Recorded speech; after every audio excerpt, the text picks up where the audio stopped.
Hello friends, this video on structural organization of animals part 22 is brought to you by examfear.com. No more fear from exam. That was all about the digestive system. Now let us look at the circulatory system. So just now we told that the food is digested, then the digested food is absorbed and then it is transported to different parts of the body. So how the transportation actually happens? I said it happens through blood vessels. So how exactly it will happen, how the blood vessels will coordinate with each other, that who will carry the food to which part of the body. So there we remember the circulatory system. So here we will talk about how the blood circulation takes place inside the body of earthworm. So they have a closed circulatory system. What do we mean by a closed circulatory system? That means blood here is confined to tube-like vessels and heart. I mean, you do not see blood just in the cavity, just like that. Blood is present only inside the blood vessels. Whereas in some organisms like the insects, blood is not present in blood vessels. It is simply present in the body cavity. And it is like the organs are floating in the blood. It is something like that in case of open circulatory system. But in closed circulatory system, blood will always be confined in blood vessels. So the circulatory system here basically consists of heart and blood vessels. So what exactly are the part of circulatory system? So what is heart? Do we have an exact heart for earthworm? Heart is nothing but 5 pairs of aortic arches. So here you can see 1, 2, 3, 4, 5. So these 5 pairs of aortic arches act as a heart. Heart is nothing but a pumping organ which can pump blood to blood vessels.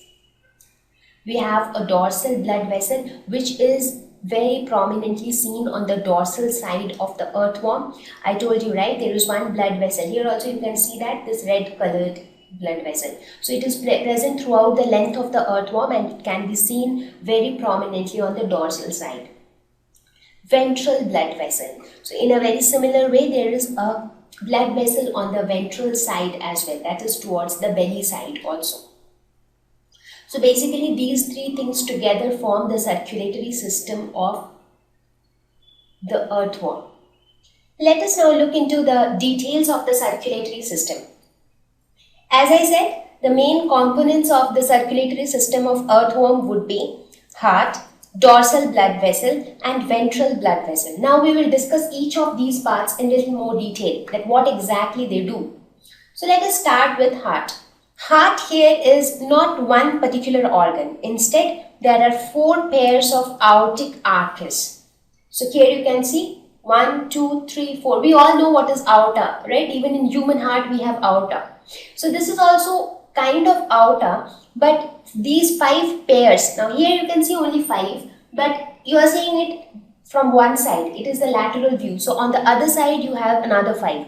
So basically there are 5 pairs of aortic arches found over the esophagus posterior to pharynx. So where is your pharynx? See, somewhere around here would be your mouth and after that will be pharynx. And then your esophagus starts, that is the food pipe, correct? So it lies above the esophagus just after the pharynx ends. As soon as pharynx ends and esophagus starts, at that point it lies. That is why they are often known as esophageal hearts. Heart, again, when you talk about the function, it is the pumping organ, the same function which it performs in human body. It pumps blood to the different blood vessels. Pumps blood from dorsal to ventral blood vessels.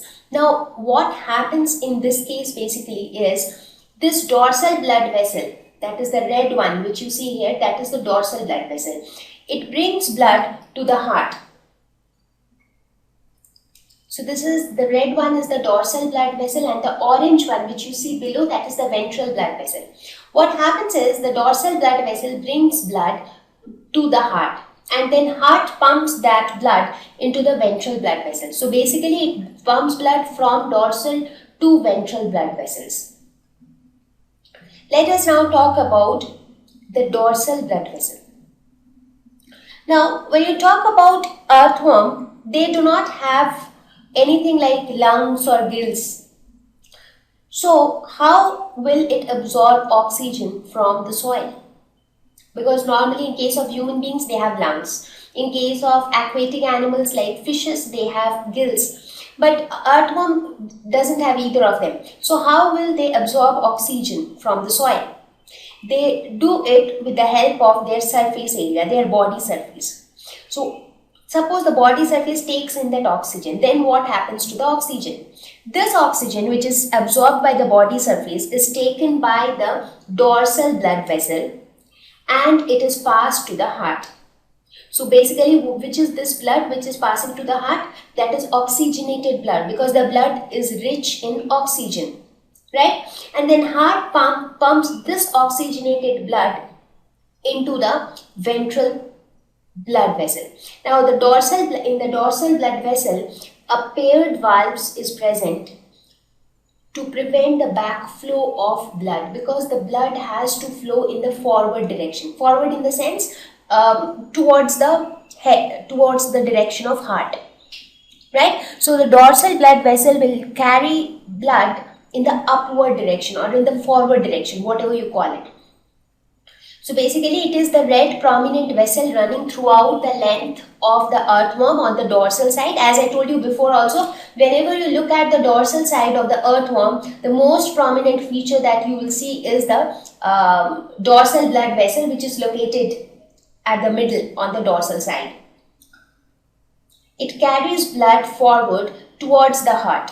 Now, there should not be any backflow of blood, and that is why a pair of valves are also present inside the dorsal blood vessel.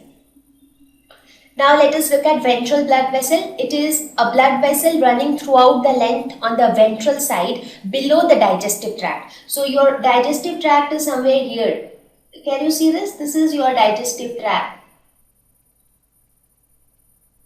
Right, so this is your digestive tract. So below the digestive tract on the ventral side, towards the side of the belly, is located the ventral blood vessel. So it supplies blood to all parts of the body in need of oxygen. So now what is the cycle? The cycle is that this earthworm will absorb oxygen from the soil through its body surface. This oxygen will get into the dorsal blood vessel, and the dorsal blood vessel will send it to the heart. So this oxygenated blood reaches the heart. Heart will pump this oxygenated blood into the ventral blood vessel, and this ventral blood vessel, the purpose of this vessel is to carry the blood away from heart. So this vessel will take the blood this side, and all the organs are located here, maybe whether it is stomach, whether it is intestine, whether it is the excretory organs. So everything is located this side. So it will carry blood, or it will supply blood to all different parts of the body, whichever is in need of oxygen. Clear? So this is a simple flow of blood circulation in case of earthworm. Now, one important point to note here is, for dorsal blood vessel, it should always carry blood in the forward direction, and to prevent backflow, valves are present. Valves present to prevent backflow of blood.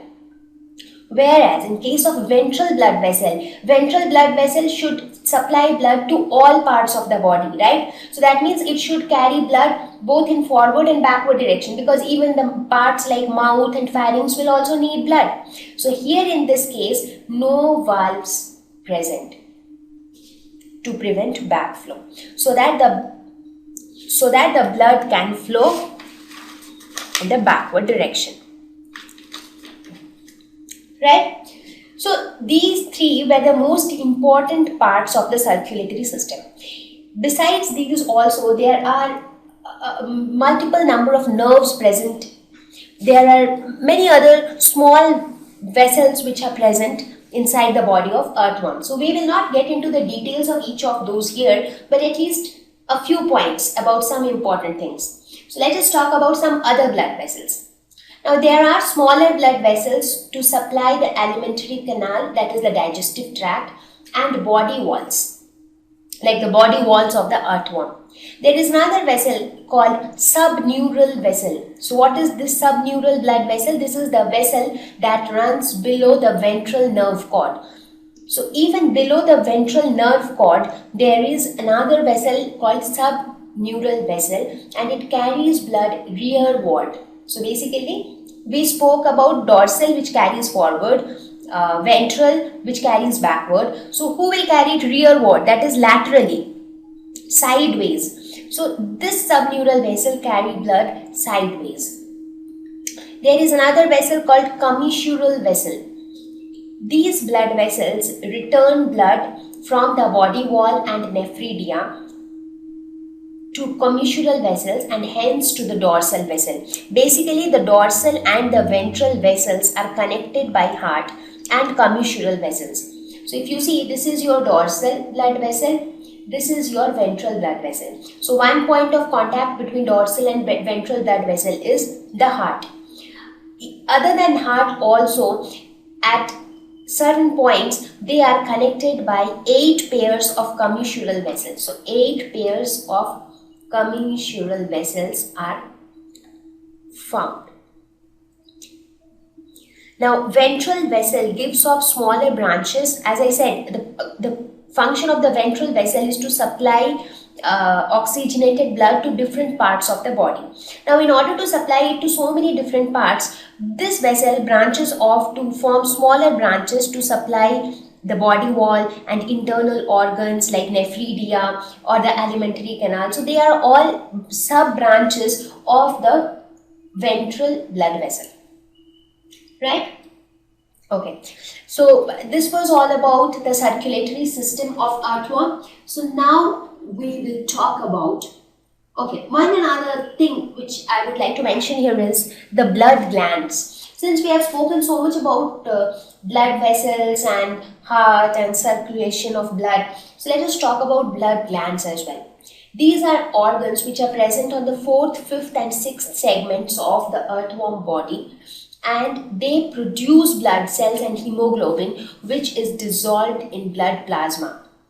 So basically the blood which is flowing throughout the body of the earthworm. You might be curious to know who is producing the blood cells, from where the blood cells are getting generated. So blood glands are responsible for the production of blood cells and hemoglobin which is dissolved in blood plasma. Thank you. Please visit www.examfear.com to watch more videos, attempt free online test, get free study material, find tutors and mentors. Thank you once again.